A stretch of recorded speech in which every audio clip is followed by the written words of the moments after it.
नमस्कार विद्यार्थी मित्रों, आज हम कक्षा 9वीं में प्रकरण 4 आर्थिक विकास की यात्रा को देखेंगे। जो भारत ने यह विकास यात्रा किस प्रकार से साध्य की मिश्रित अर्थव्यवस्था के ऊपर में, इसको भी देखेंगे।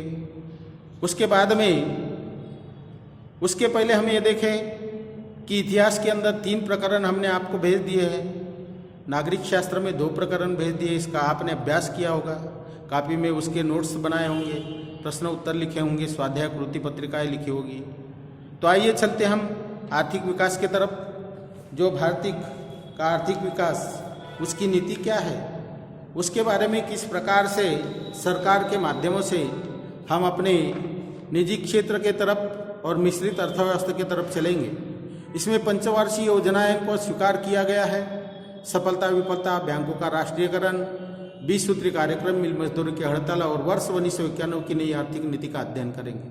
मिश्रित अर्थव्यवस्था, भारत स्वतंत्र होने से पहले ही हमें किस अर्थव्यवस्था को स्वीकार करना चाहिए, इसका विचार मंथन करने के उपरांत पंडित जवाहरलाल नेहरू जी ने इस अर्थव्यवस्था को लेकर अतिवादिता की भूमिका को स्वीकार करने के स्थान पर बीच का मार्ग अवलंबन किया। कुछ देशों में पूंजीवादी अर्थव्यवस्था प्रचलित थी तो कुछ देशों में समाजवादी। प्रत्येक अर्थव्यवस्था में कुछ लाभ थे तो कुछ हानियां थी। पूंजीवादी अर्थव्यवस्था में उत्पादन के साधन निजी स्वामित्व के अंदर में रहते हैं। समाजवादी अर्थव्यवस्था में उत्पादन के साधन समाज के हाथ में होते हैं। मिश्रित अर्थव्यवस्था निजी और सार्वजनिक ऐसे दोनों क्षेत्रों की कार्यरत रहती है।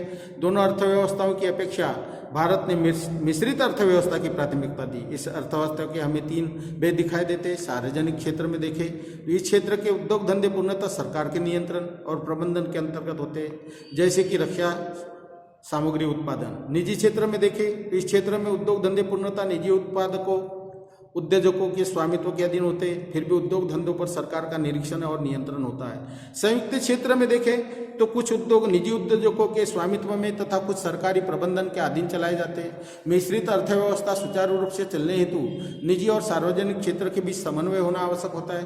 अर्थव्यवस्था का एकमात्र उद्देश्य यही है कि अधिकाधिक उत्पादन और उसमें बड़ी मात्रा में लोगों का सहभाग होना। अर्थव्यवस्था में पूंजीवादी समाजवादी अर्थव्यवस्था के उत्पादन तत्वों का समन्वय साधने का प्रयास किया गया है। लाभ प्राप्ति से प्रेरणा, उपक्रमशीलता, अनुशासन, कालबद्ध नियोजन आदि बातों का मिश्रित अर्थव्यवस्था में उपेक्षित नहीं किया जा सकता। इस अर्थव्यवस्था में देश हित को प्रधानता देने की प्रवृत्ति होती है। दीर्घकालीन विकास पर आर्थिक बल दिया जाता है, जैसे कि रक्षा, वैज्ञानिक अनुसंधान, शिक्षा, सड़कें, रेल, नहरें, बंदरगाह, विमान पत्तन निर्माण जैसे कई क्षेत्रों में कुल पूंजी निवेश की आवश्यकता होती है, परंतु ये क्षेत्र बहुत देरी से लाभ देते हैं। परिणाम, इस क्षेत्र में निजी उद्योजक बड़ी मात्रा में आगे नहीं आते हैं। ऐसे समय में सरकार को अगुवाई करनी पड़ती है। ऊपर बताई गई पद्धति के आधार पर भारत ने मिश्रित अर्थव्यवस्था के ढांचे को उपयोग कर तथा पंचवार्षिक योजना को अंगीकार कर विकास यात्रा प्रारंभ की।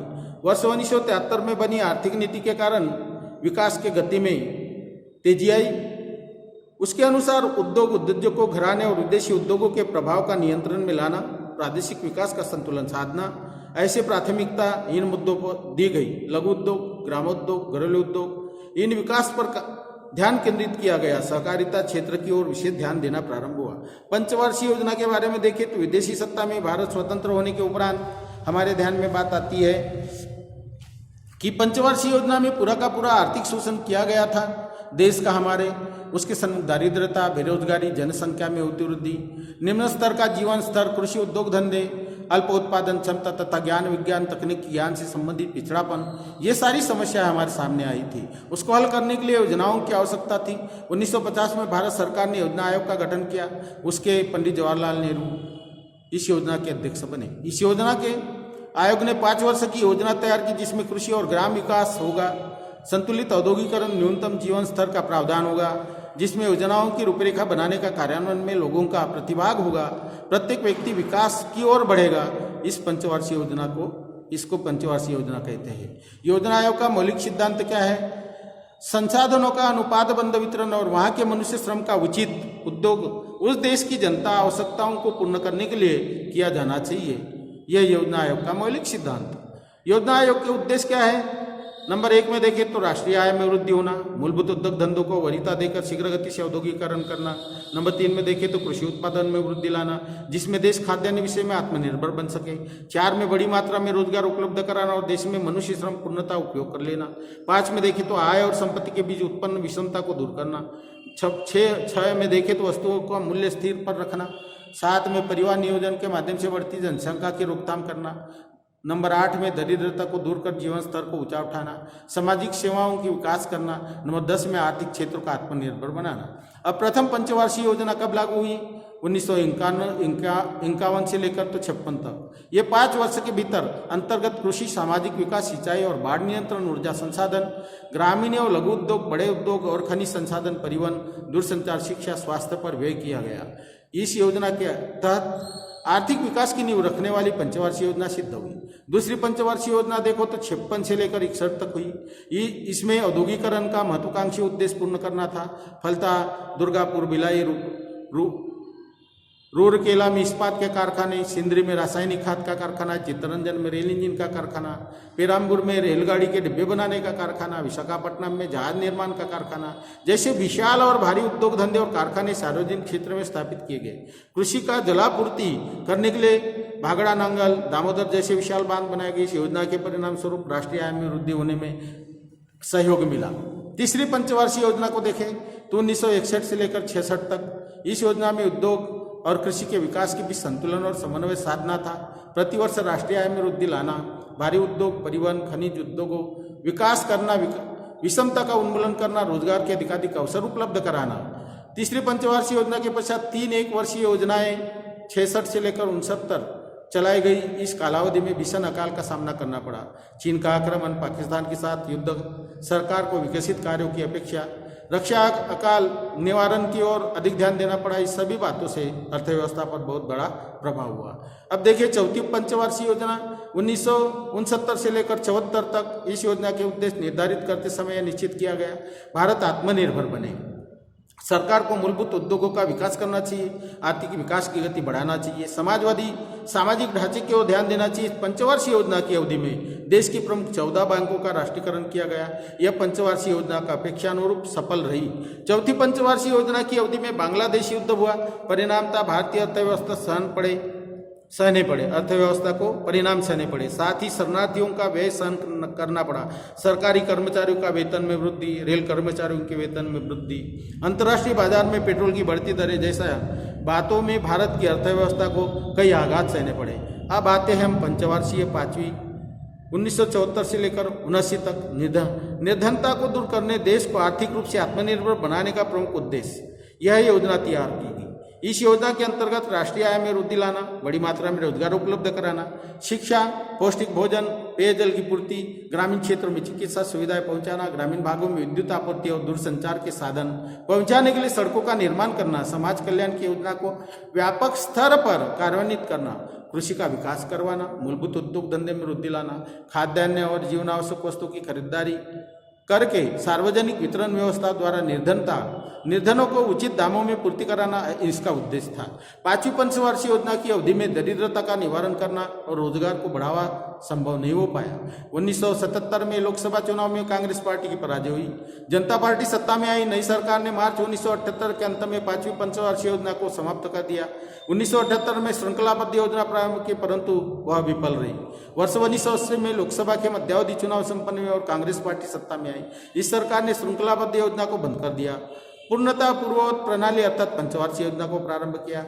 अब देखें छठी पंचवार्षिक योजना 1980 से लेकर 85 तक। इस योजना में दरिद्रता उन्मूलन और रोजगार निर्माण को वरीयता दी गई। इस योजना के उद्देश्य इस प्रकार थे: अर्थव्यवस्था की विकास दर में उल्लेखनीय वृद्धि करना, दरिद्रता को बेरोजगारी कम करना, ऐसी नीति को स्वीकार करना कि लोग छोटा परिवार पद्धति को स्वेच्छा से स्वीकार करें जिसमें जनसंख्या वृद्धि पर नियंत्रण रखा जा सके।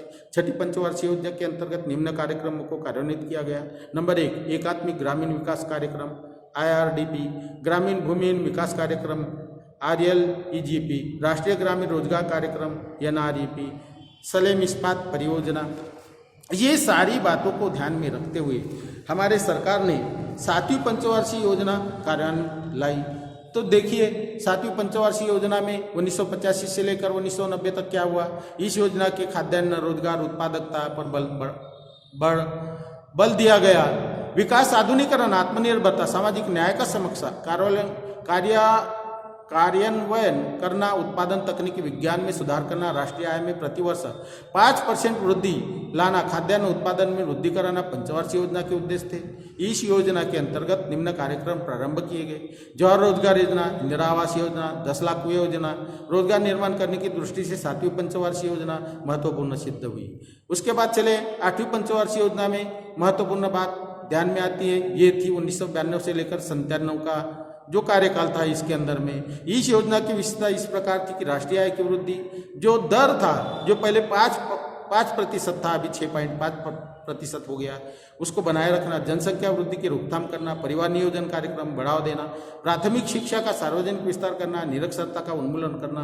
इस योजना के अंतर्गत निम्न कार्यक्रम किए गए: प्रधानमंत्री रोजगार योजना, महिला समृद्धि योजना, राष्ट्रीय सामाजिक आर्थिक सहयोग योजना, मध्याह्न भोजन योजना, इंदिरा महिला योजना, गंगा कल्याण योजना। 8वीं पंचवार्षिक योजना में निजी क्षेत्र का बड़ा ही महत्वपूर्ण भाग रहा। इस योजना में वर्ष 1991 में सरकार द्वारा स्वीकार की गई उदार और मुक्त आर्थिक नीति का प्रतिबिंब दिखाई देता है। 9वीं पंचवार्षिक योजना को देखें तो 1997 से लेकर 2002 के बीच कृषि और ग्रामीण विकास को प्राथमिकता दी गई। आर्थिक विकास की दर में वृद्धि लाना, मूलभूत क्षेत्र में स्वस्थ प्रतियोगिता निर्माण करना, विदेशी निवेश के लिए औद्योगिक नीति को नई दिशा प्रदान करना इस योजना के उद्देश्य थे। इस योजना के अंतर्गत स्वर्ण जयंती शहरी रोजगार योजना, भाग्यश्री बाल कल्याण योजना, राज्य राजेश्वरी महिला कल्याण योजना, स्वर्ण जयंती ग्राम स्वरोजगार योजना, जवाहर ग्राम समृद्धि योजना, अंत्योदय अनाज योजना, प्रधानमंत्री ग्राम सड़क योजना आदि कार्यक्रम चलाए गए। इस योजना में संचार व्यवस्था और सेवा क्षेत्र में अपेक्षित मात्रा में उन्नति हुई। निर्माण कार्य का दूरसंचार क्षेत्र में वृद्धि। बैंकों का राष्ट्रीयकरण भी यहाँ पे किया गया है। पंडित जवाहरलाल नेहरू, लाल बहादुर शास्त्री के कार्यकाल में भारत में बैंकिंग व्यवसाय में क्षेत्र का एकाधिकार ये बैंकिंग उद्योग समूह का प्रतिनिधित्व करते थे। इन बैंकों के निवेशक अपने उद्योगों का और विकास का लाभ बढ़ाने के कार्य रखते थे। इसकी रोकथाम करने के लिए सरकार ने वर्ष 1955 से लेकर इंपीरियल बैंक का राष्ट्रीयकरण किया और उसे भारतीय स्टेट बैंक के नाम से परिवर्तित किया गया। इस बैंक में अल्पावधि में ही संपूर्ण देश में अपनी शाखाएं खोलकर सरकारी विकास के महत्वपूर्ण भूमिका निभाना प्रारंभ हुआ। अब अगले पाठ में हम देखेंगे, अगले जो शेष भाग को देखेंगे, राष्ट्रीयकरण की पृष्ठभूमि और 20 सूत्री कार्यक्रम और आगे जो भी आता है श्रमिक समस्या वगैरह, इसको हम देखेंगे। आज के लिए इतना ही, धन्यवाद।